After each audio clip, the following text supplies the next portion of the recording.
sunny morning in San Jose, California.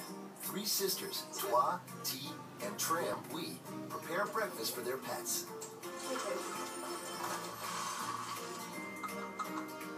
So we've been rescuing cats and other animals for as long as I can remember. Two husky sisters, Lilo and Infinity, wait patiently.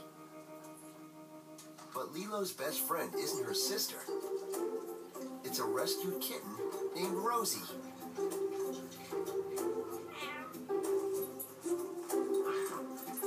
When Lilo and Rosie are together, they live in this bubble.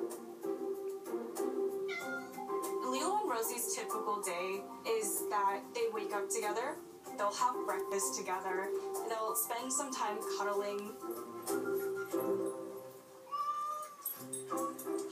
These two love hanging out, and wherever Rosie goes, Lilo follows.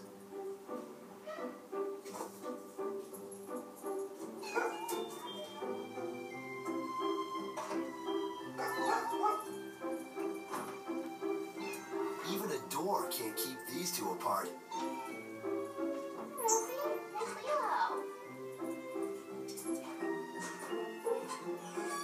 Lilo doesn't like it when Rosie is separated from her because she wants to keep her safe and thinks of her as a daughter.